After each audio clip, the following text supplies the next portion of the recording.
Welcome back to The Explainer. Today, we are diving straight into what is arguably the most critical and honestly most misunderstood threat to your hard-earned money.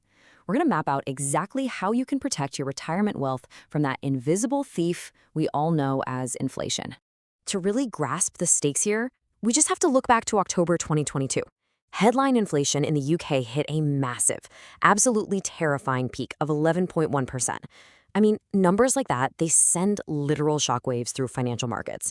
And let's be real, panic through the minds of anyone just trying to make their savings last a lifetime. But here is the big secret we're going to unpack today. Does that headline inflation actually dictate your financial future? You know, we constantly hear these scary macroeconomic numbers blasting on the news, but the reality of inflation, it's much, much more personal than those headlines would have you believe. Section 1. The silent wealth erosion. Let's get into it. Okay, so based on some really eye-opening data from a Fidelity report, let's track a 65-year-old who starts with £10,000 income. If we apply a 6% average inflation rate, watch what happens. By the time this person reaches average life expectancy at age 85, the actual purchasing power of that £10,000 completely plummets to just £3,118. That means losing nearly 70% of your purchasing power over your retirement. And the crazy truth is, you don't even need those massive double-digit headline spikes to watch your wealth decay. Just like the Fidelity report points out, since retirement often lasts 20 to 30 years, even totally historically average, modest rates of inflation are going to significantly erode the value of your income over time. It's a slow burn. Which brings us to Section 2, Investing Against Inflation.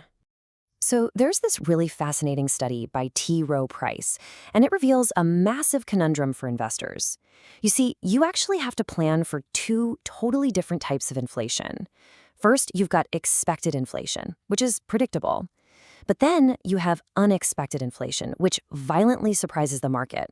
And the wildest part about this? The assets that protect you from one usually fail you on the other.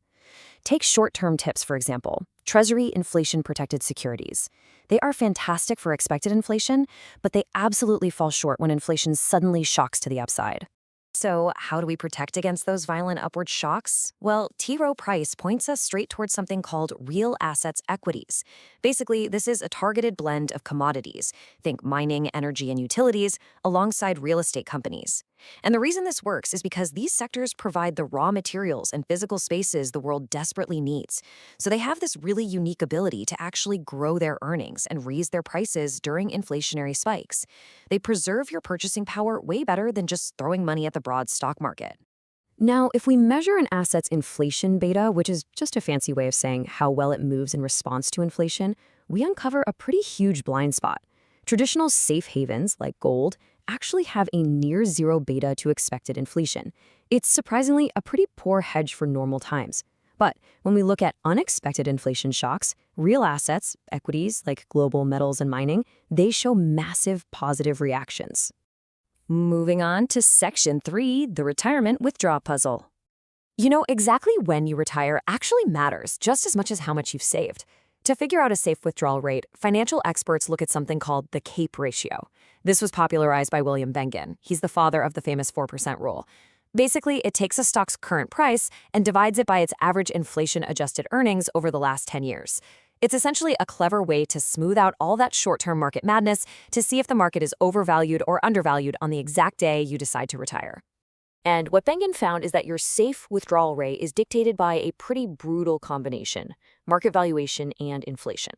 For example, if you retire when the market is cheap, meaning a low CAPE ratio, and inflation is moderate, your safe withdrawal rate could be as high as 9 or even 10%. But if you retire into a high inflation regime and the market is highly overvalued with a CAPE of 20 or more, well, your safe withdrawal rate gets slashed all the way down to just 4.5%. So the specific sequence of inflation at the very start of your retirement can literally cut your safe income in half. All right, Section 4, your personal inflation experience. This is where things get really interesting. As financial educator Aaron points out, inflation isn't just one single number, it's an experience. Imagine two retirees, and they are both living on the exact same $100,000 a year. On paper, they look completely identical. But here's the catch. Retiree A has a paid-off home and a totally debt-free vehicle. Meanwhile, retiree B is still renting or paying a mortgage, and they've got a monthly car payment. What is really fascinating here is the actual makeup of the Consumer Price Index, or CPI. Did you know a full 1/3 of headline inflation is driven entirely by housing costs? 1/3. So if your home is fully paid off, you aren't writing a bigger rent or mortgage check every single year, you are suddenly totally insulated from the most volatile, stickiest chunk of the national inflation rate. And when we actually run the math on this, the divergence is absolutely stunning. Let's fast forward 15 years.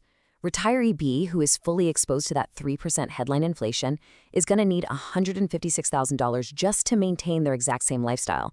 But retiree A, because their housing costs don't reset, their lived experienced inflation is much lower. Plus, studies show that homeowners' discretionary spending actually declines gently by about 1% a year as they age. So after 15 years, retiree A only needs $125,000. Guys, that is a life-changing $30,000 difference every single year, all because of how their life is structured. Which leads us perfectly into Section 5, Building Retirement Resilience. Let's talk strategy. So based on all this, there is a super clear hierarchy of steps that actually move the needle on your personal inflation rate. Number 1, lock in paid-off housing. That entirely removes the largest inflation component from your life. Number 2, secure debt-free transportation, so you aren't hit by random vehicle price surges or lease resets. Number 3, pre-fund your healthcare through tools like an HSA to lower volatility. And number 4, enter retirement with absolutely zero required debt payments. That gives you maximum cash flow flexibility. I really want this incredibly empowering realization to sink in for a second. A paid-off home and a paid-off car aren't just expenses you've eliminated from your monthly budget.